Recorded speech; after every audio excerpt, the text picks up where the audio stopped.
Good morning and welcome to Coffee Talk with Kyle and April. here we are in South Dakota at the Crazy Horse Memorial. We decided to take a trip out west and enjoy the sights. What do you think, Kyle? In our most recent auction, we had some exciting items end, and we wanted to cover some of them. One of the all-time most collected items are Beanie Babies. They go in and out of fads throughout time and history. McDonald's has released their collection several times. We have a big collection here. Yes, we do right now. We had a collector's trailer load. Yeah, come in. So we're getting through them week by week. And this item, 5030, it's a Princess Di tie Beanie Baby from 1997. It is in its own case, and that ended up selling for $36. You know, many times we get boxes of books in. Sometimes there's hidden gems in those boxes. So when they come in from an estate, it's always good to sort through the books. Sure. This one happened to sell for $90. It's item 1790. It's the Green Fairy book by Andrew Lang. Wow. In excellent condition for the age. Almost appears to be unread.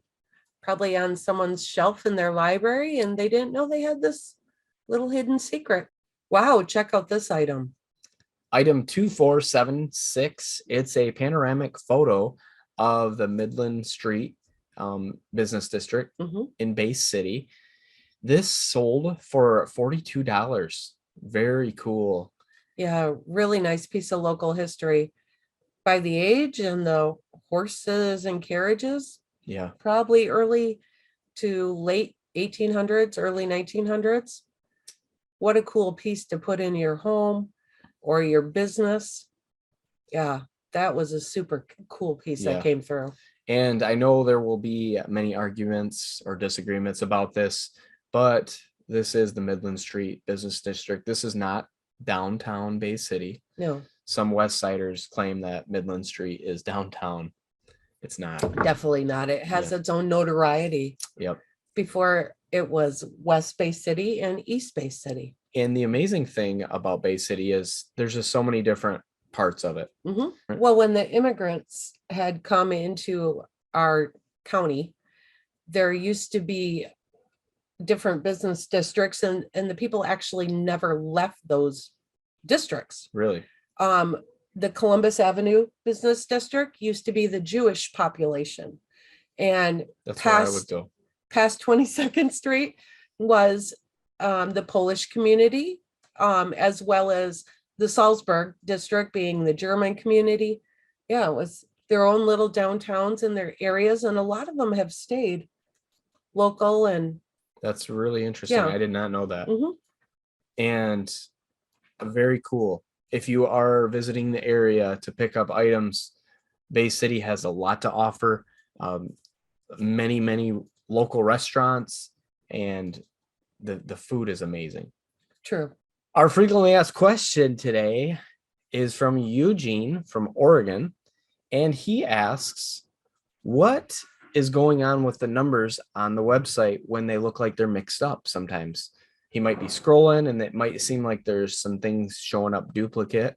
We actually had a rare situation this last auction. Item 3274 and item 3247, it was the identical item. And no, this wasn't an error on one bid's part. There was two of these identical, and they were selling. Somehow they ended up within 30 items of each other. We don't know how that happens sometimes. With reverse numbers too. With reverse numbers, yeah. So when we were looking at the site, it was like, why is this showing up twice? Well, it wasn't showing up twice. It was two separate items. And 3274, it sold for $78.76. And 3247 sold for $79.98. Both very cool Ertl case tractors, in case you're wondering. Yeah, really cool collectibles. Yeah, these are the bigger scale ones too. So these have a lot of detail, and that's why they went for so much, because they are very collectible. Very realistic. Yeah. So anyways, back to our question though. Sometimes when you are scrolling through the site, you may be like, why is all these things showing up out of order. One of the things that happens on the site at the very top when you're looking at the items is there are sort functions.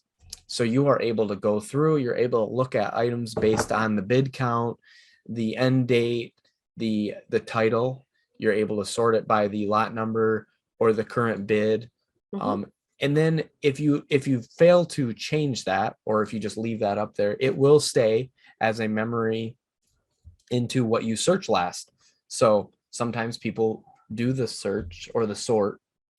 They may accidentally click it, and then they're wondering why is it showing up this way? Why is item number 1 next to item number 731? Yeah. So one of the great ways to get that all fixed is you can hit clear sorting. It's the button that's all the way to the right when you're looking at the top there, as you see on the screen. And that will fix your problem of the sorting that happened. Just an That's a great tip. interesting way to look at the auction. If you want to look at the things that are going for a lot, you can search it by the current bid, and you can search it by descending. Yep. So it'll have the highest item price first, and it'll go down so you can see the things that Also, sold. you can do that for the lowest bid price to start. Yep. And that would be Ascending. Yeah. So sometimes I know people like to go through and see the things that they can get a deal on. The bidding starts at $2 now. So you can go through and you can search and you can find stuff that maybe you're going to be the only bidder on and you can win and take home. It's funny you mentioned that question from Eugene. It was a good one because last night I received a call. Someone was a little confused about the auction. Sometimes they reach out, after hours, which is fine. And they couldn't understand why the items were out of order. And I said, well, clear your sorting and check your tabs up there. There's a lot of tabs to play around with. A lot of people might be afraid to click on them, have fun. Yeah. There's a lot of neat functions in the auction. I think in upcoming auctions, we're going to be going over more of those for people that aren't familiar with them. Sure. It would be, a helpful. And there's different ways to watch the auction close, which is great. You may feel comfortable watching it close one way. Somebody else might want to watch it another way. So True. We wanted to recap some of the items that sold in our most recent auction that we had highlighted last week. We tend to do this just to follow up on, hey, remember this item? Yeah. The first item is $37.97. Yeah, that freezer sold for $228.25. Yeah. What a great item for your garage, upcoming parties, summer parties.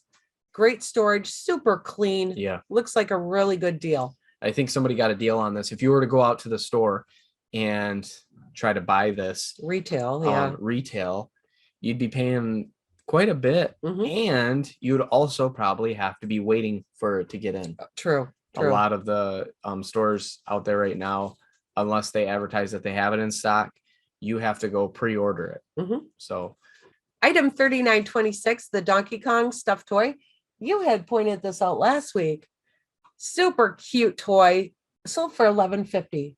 Very reasonable price on this one. Yeah. It's nice to see, we can pick up toys here, other little collectibles for, under $20. Yeah.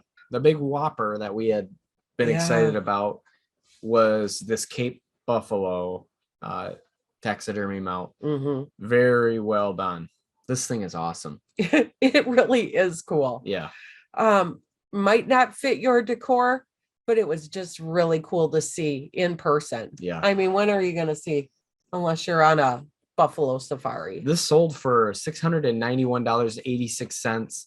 I know it's a decent amount to spend on something like this, but even if you just had this and you hid it in a closet or something to scare grandma, and that would be worth it. Or use it for a coat hanger. Yeah. Look at those horns. You can hook your hat on one side and your rain slicker on the other. You can be creative. And that's another cool thing about one bid that we don't always talk about is people coming in, they buy stuff that may originally have an intention to use for whatever purpose it is, and then they completely repurpose it. Yeah. They paint it, they do whatever and make it into something completely different. So neat. I know we have one of our customers that rips apart pianos, Oh, and she makes some beautiful art pieces Mhm.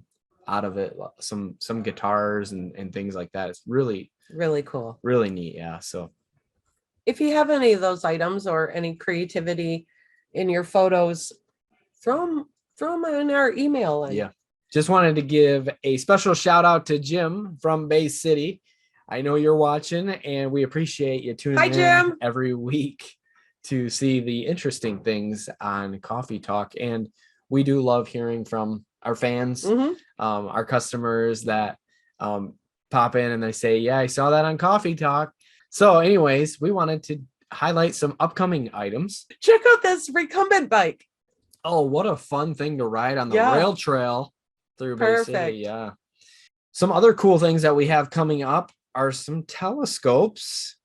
And I know that later on this week, the moon is supposed to be coming extremely close to Earth. So you're going to see an extra bright moon. We have a lot of nice furniture coming up in this auction. A lot of oak pieces, dining sets, some cool cabinets. Check out this one. Yeah, it's got like some secret compartments in it. Mhm. And It's like accordion style. It opens and opens and opens. yeah, very cool. Well, nice talking to you, Kyle. It was nice seeing you, April. But very rarely shares them.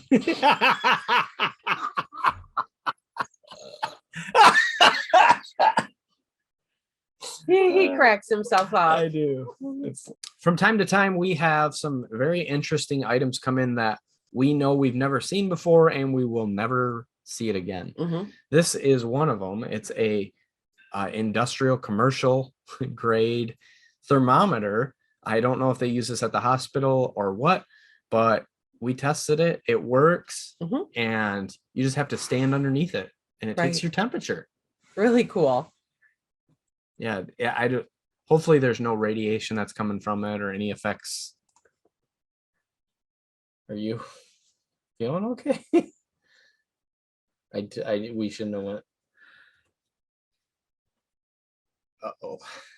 Cut. Stop the footage. Something's happening here.